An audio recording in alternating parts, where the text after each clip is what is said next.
Okay, my guidance plan. Students. All right, I am going to go over this again, and this time get really specific with the number of points in this paper so that you can understand, now that you're beginning to write it, what parts are worth what and what needs to be included very specifically. I know we've gone over this before, but I want to go into it now. I usually go into it in much greater detail because you're getting into the part where you've done the observations and you're actually trying to make sense of what you're supposed to write.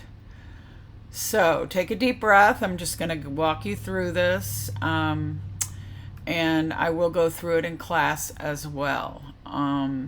So the first part of this HAT guidance project assignment involves an observation report from your 6 hours that you've done at your chosen site.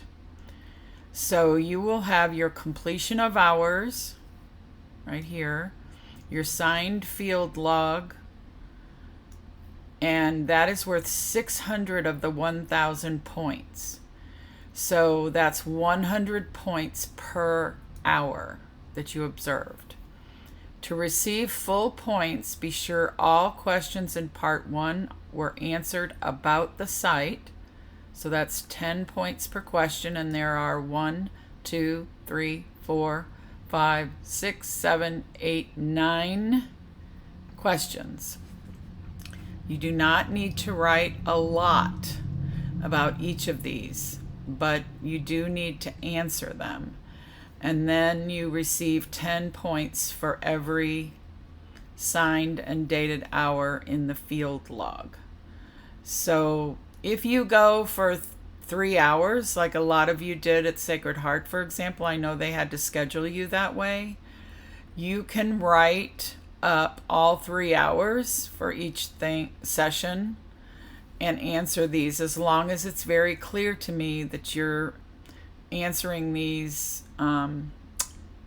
substantially, not just giving me really undetailed answers. For 3 hours you would need to provide a lot of detail, but you can combine them if you want to. I'm going to leave that up to you. I think it would be really hard to break that down into 3 1-hour pieces, so I will give you that. So if you observed 2 hours at a time, you can just make a note of that and then answer the questions for it, and I'll score it that way. That's fine. But I just wanted you to know how it breaks down when I do it, because some people go 1 hour at a time. All right. Then while you're there, you will have been identifying a child that interested you. You don't need to write that up right now. You're going to do that in the guidance plan.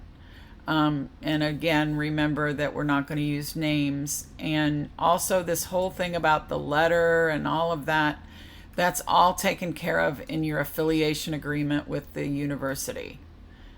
So because we're not communicating about this directly to parents, as you do in some other courses, everything we do in this is covered by the affiliation agreement and the confidentiality agreement that you signed at the beginning of the semester for that agreement. So that's all taken care of by the college. Then the next part here, where you're looking at your observations, be thinking about the text that you read this semester, What If Everybody, and Teaching to Thinking. You don't need to write out everything, but what I do want you to put here is anything you observed while you were there that made you think of something from that book, What If Everybody Understood Child Development. Did you notice anything there? So just, you can write that down in your observation report also if you want. All right, so now we're on to the guidance plan part. So now you've gone and observed, you've written up about that, you've chosen your child you're interested in. Now you're going to write up a guidance plan. So you first should tell me about the developmental stage, time, however you want to say it, of the classroom you observed. Did you observe 3 to 5 year olds? Did you observe just 4-year-olds? Who did you observe?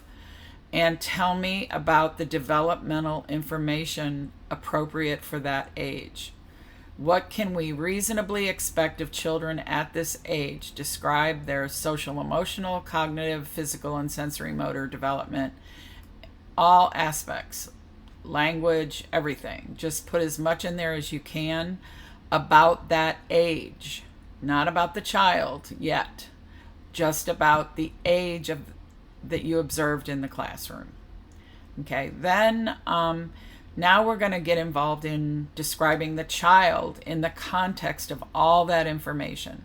So you write a page about the whole class, then you write a page about how the child fit into that developmental space. Then you go into what we would describe, some teachers describe them as unwanted behaviors that interest us, that challenge us, and describe those. Tell me a lot about those, and what you think might be going on. Just what are your impressions and thoughts? But remove judgment or conclusions at this point. So I don't want you to describe a child as aggressive. I want you to tell me what they do. Describe a child as loud, perhaps, in terms of their tone of voice, rather than saying, they're aggressive. So there's an example of that. Remember that aggression is perceived also on the part of the adult. So sometimes a response can feel aggressive, even though it may just be the developmental, place for that child. So just be careful with that and write, tell me about this child. Tell me about this thing that you're observing. Then you're going to go into the direct and indirect guidance strategies that you would recommend. And this is another 2 to 3 pages on top of what you've already written.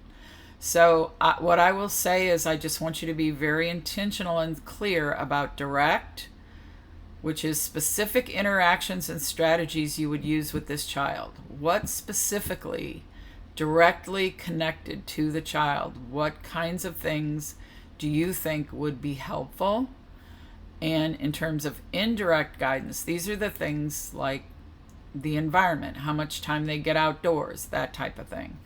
The arrangement of their schedule, just all those things that are indirectly influencing the behavior. So you need to address both of those. What I will say is that I would focus primarily on indirect in this because most of what we work with in a guidance plan is this.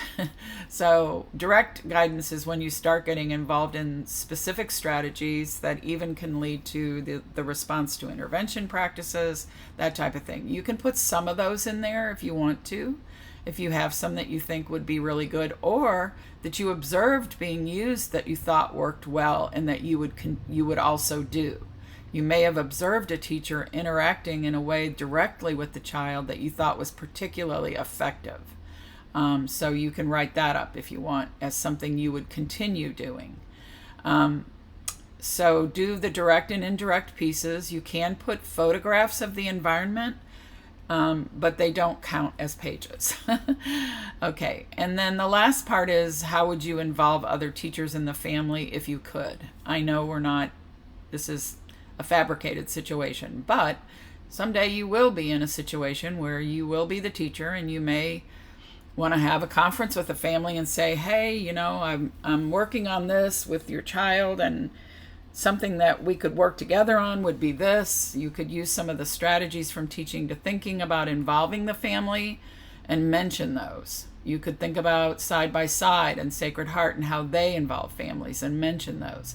So during this writing of this paper, what I really want you to know that I'll be looking for are specific things from the readings, the films we've seen, the conversations we've had, all of the above. The voices from the field interviews you had, please include those if they're relevant. I'm going to be looking for how this course and everything we did together influences how you would now make a guidance plan. I want to see very direct references to those. So it says course readings, but I would add viewings, conversations, experiences with people who visited us and talked to us, all the above. So I hope this is helpful. Your second portion, this guidance plan, part 2, is worth 400 points. And if you want it broken down into each section being a certain number of points, I can do that for you in class. Just ask me to. I kind of have an idea of how I do that, but I try not to be too strict about it because I really want you to feel free to just write and not worry so much about, well, this is worth 10 points. This is worth, I would rather you did not base a guidance plan on how much the points of each part were, but overall it's 400 points. But the big points are in the observation because I feel like that's substantial in terms, you can't do a guidance plan without really good observations. So I hope this makes sense to you all, and we'll talk about it in class too, but I wanted you to have it in case you get home and say, oh my gosh, what did she say? I understand that happens to me too.